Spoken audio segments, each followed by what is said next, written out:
I feel like Boruto is the best gift that we get every single month. This chapter is absolutely incredible. Start to finish, guys. I was on the edge of my seat. First things first, though, I gotta admit, I was wrong, guys. I was wrong. This chapter has genuinely convinced me that Amado is on our side. He's here for Team Konoha. He's here for his daughter. The guy is genuinely just a family man. And you know what? I'm coming around on the Amado train. Is he a good guy? I don't know, guys. But this chapter leaves us with so many questions. The update we got, oh my god, the cliffhanger we ended on. Every month, guys, Boruto does it again. And here we go. Are you guys ready? This chapter is a straight banger.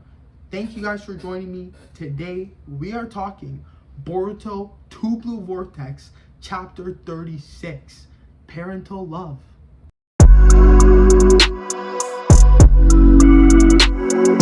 Alright, y'all, I was not lying when I said that this chapter goes crazy, so let's just jump right into it. We pick up the chapter with the conversation that Kawaki and Amado had when we saw Amado bringing Kawaki to the lab, and we get to see the gritty details of their conversation.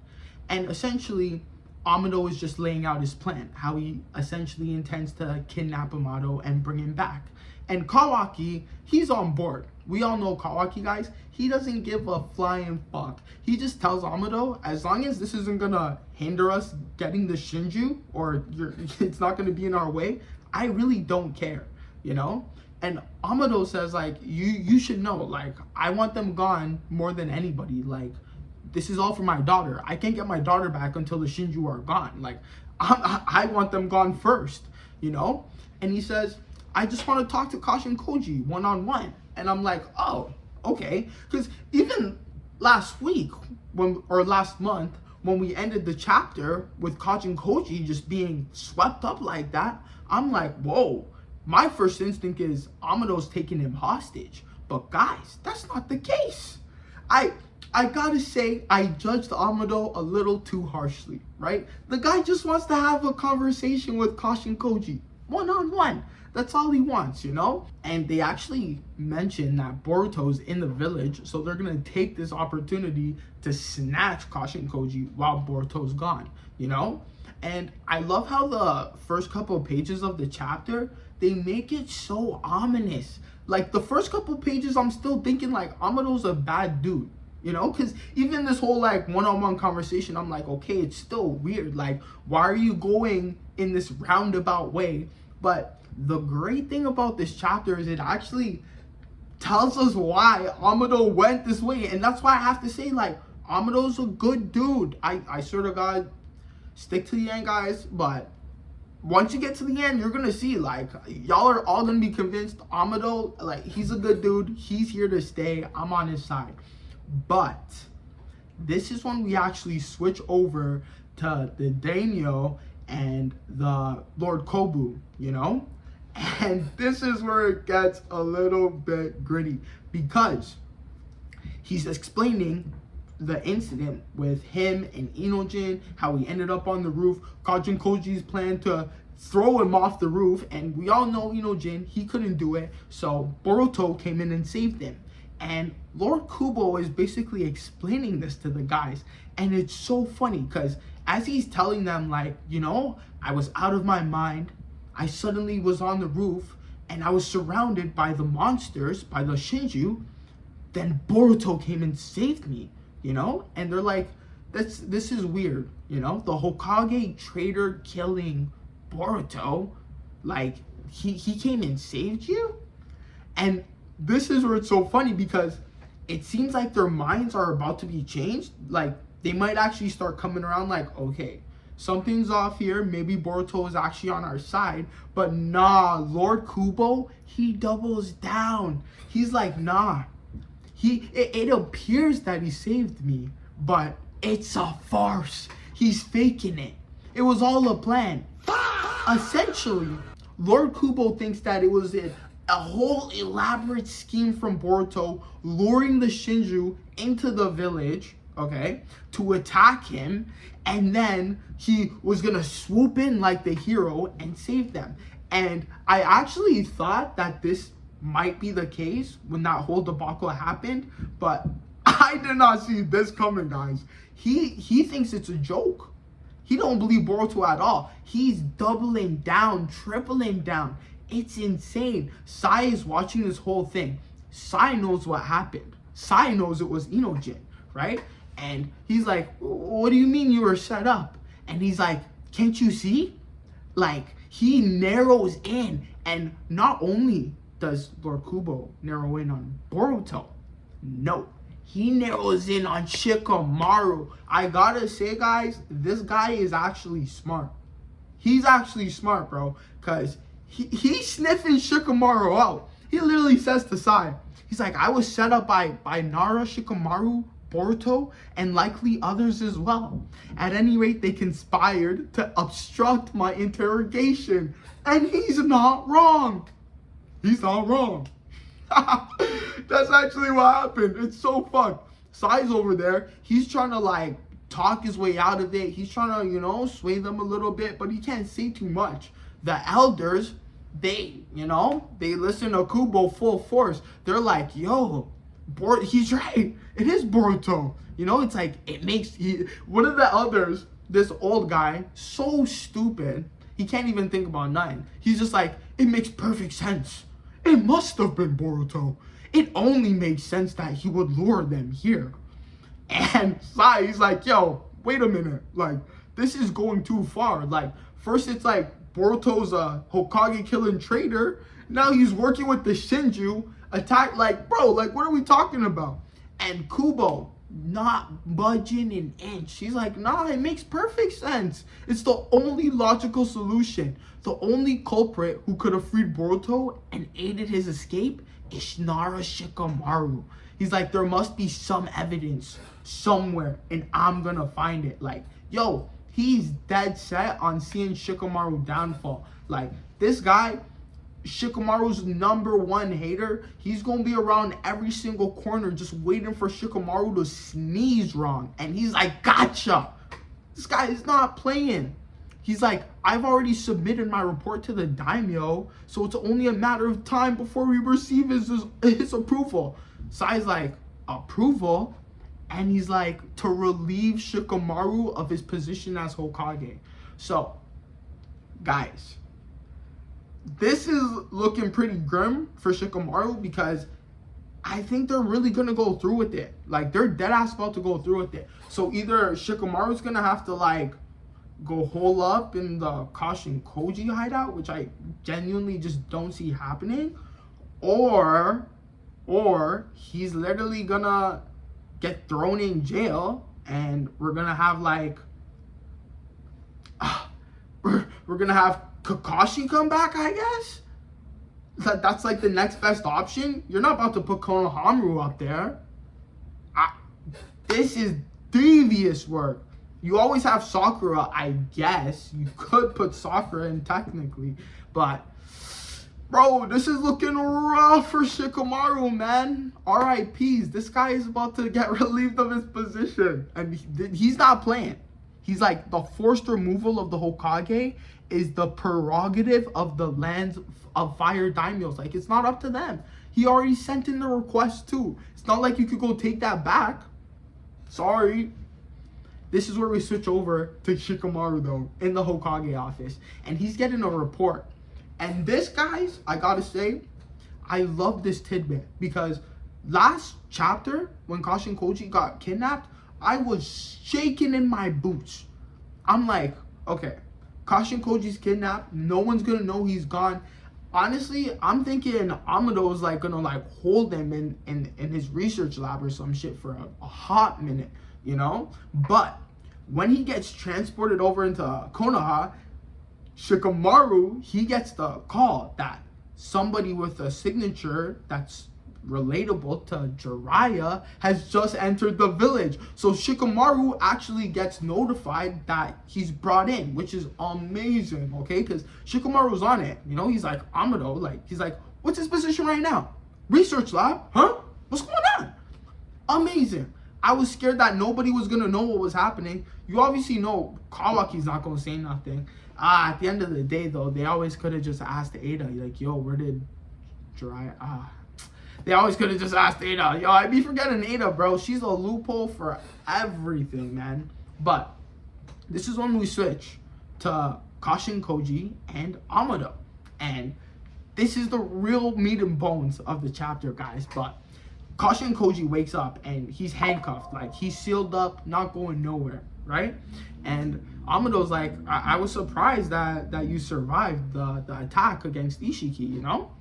And he's like, it's been a while, like, what's going up? And he's like, I hope you don't bear any ill will towards me.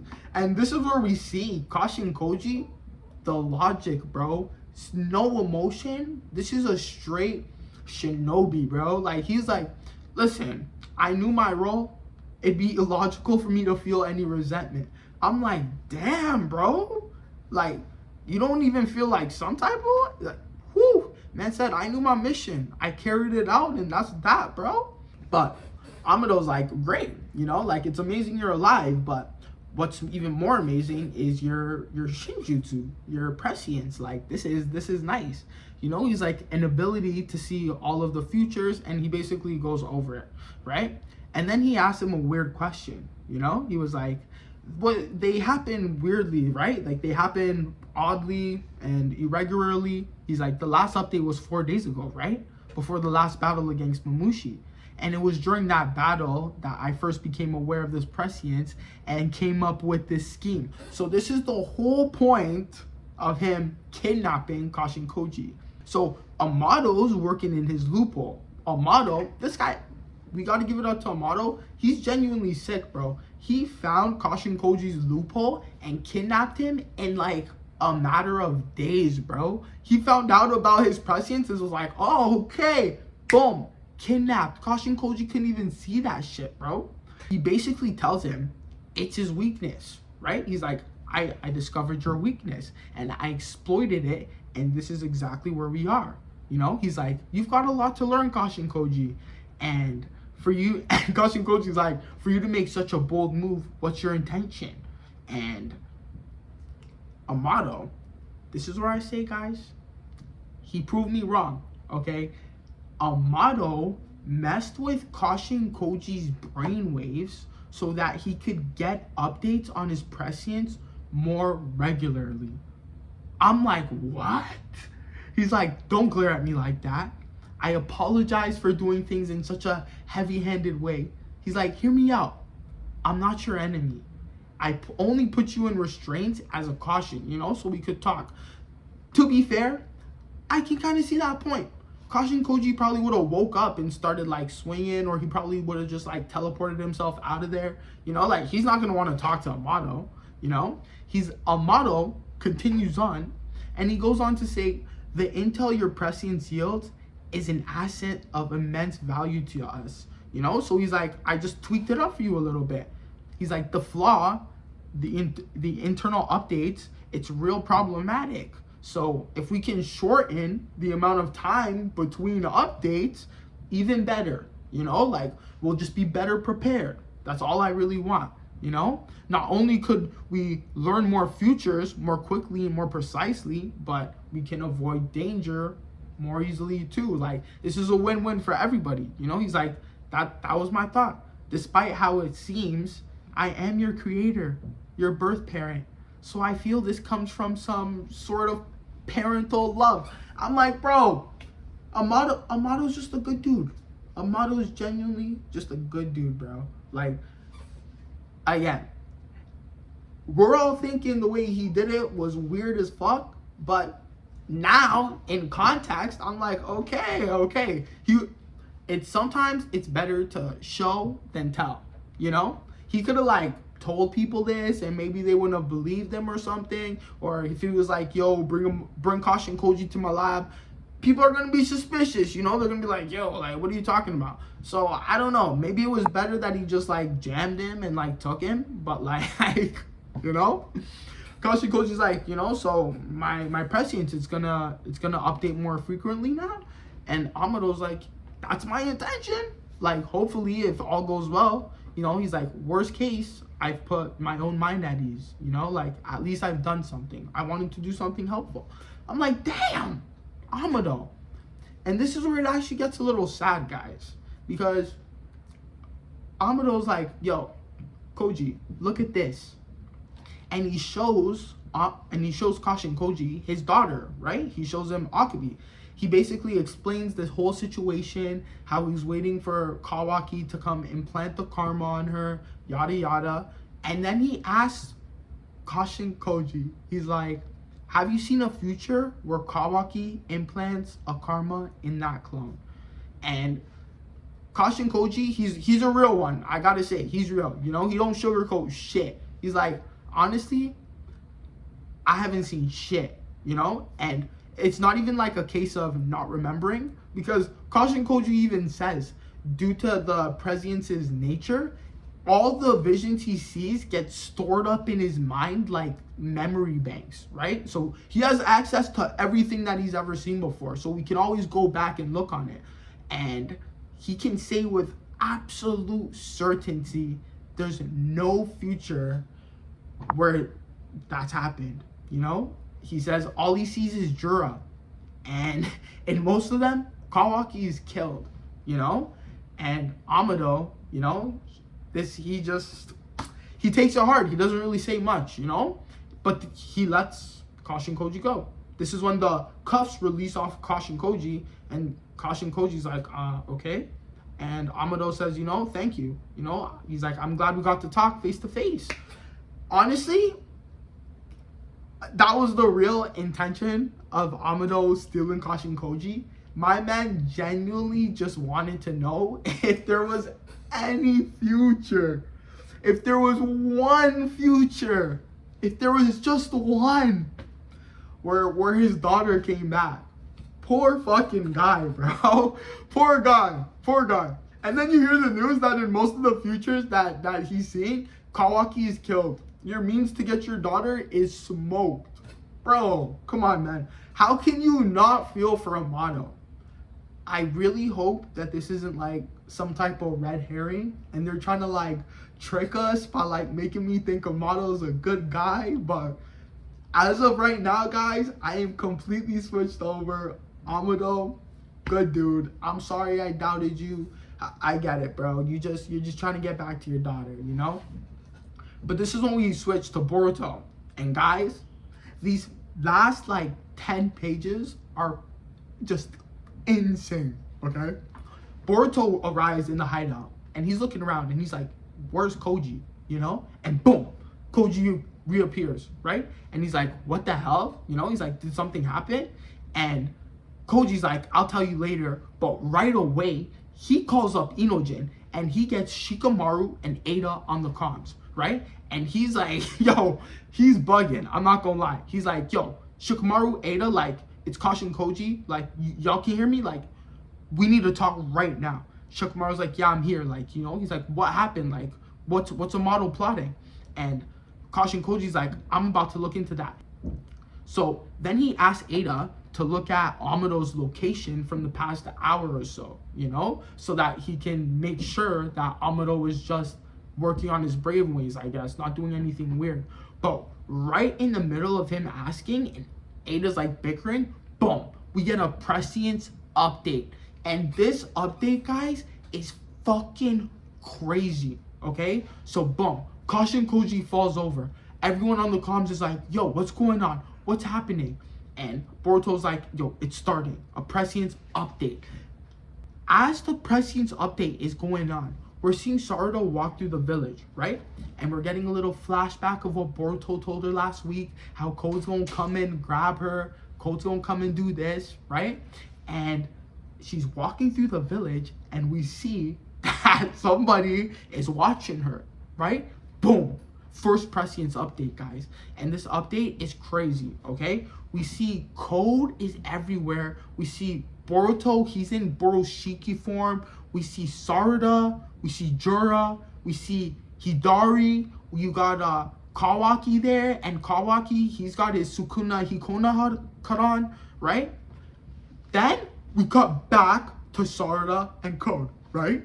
And Code, he pulls up right on Sarada, right? Sneak attack from the back, grabs her head and starts to push her down into one of his cross belts to transport her, right? Sarada, no time to react. She's literally, boom, no time. She's going in. She's going in. Switch back over to the prescience update. Guys, these last 10 pages, insane. And in this prescience update, we see Konohamaru, right? We see Lord Kubo, all right?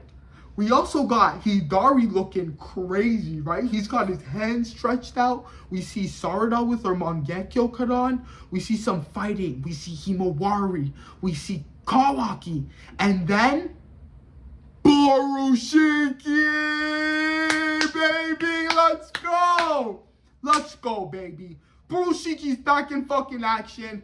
When is he coming? We don't know. Oh my god, who knows? Who knows? And boom, this is when Caution Koji's update, it ends, right? And he's just looking rough, right? Like, that update was insane. And he says, Boruto, listen to me calmly.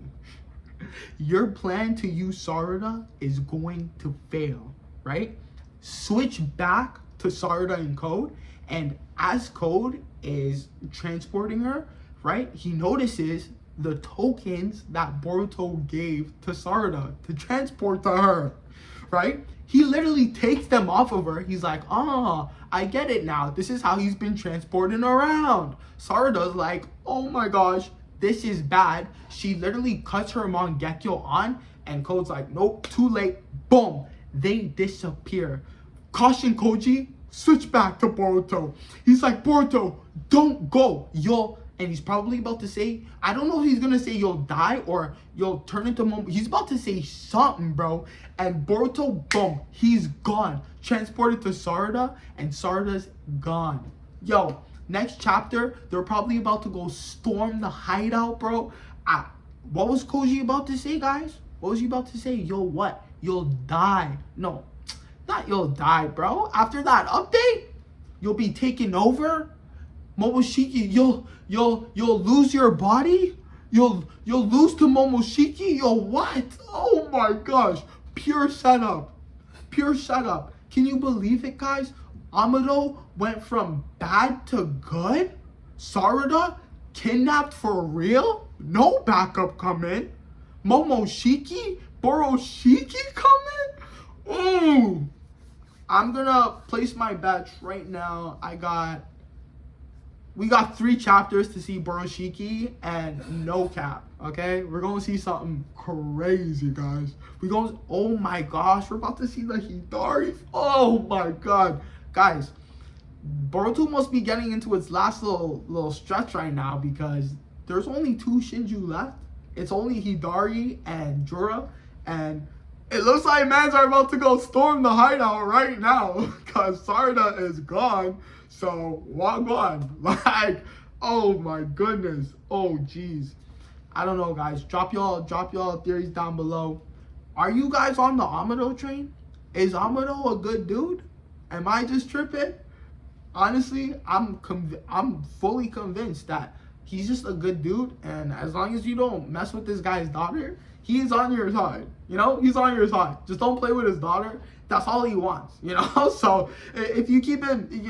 He's good. He's just a good dude, family dude. Yeah, even when he told Caution Koji, parental love, man, he's a caring guy in his own way, you know. But he cares. Facts. Thank y'all for watching. Staying this long. If y'all need something else to watch, y'all can check out my Spider-Man video. It's pretty sick, you know. And if you need to get caught up on what's been going on in Boruto, check it out right here. Thank y'all. I appreciate y'all for watching, and we will be back with another one.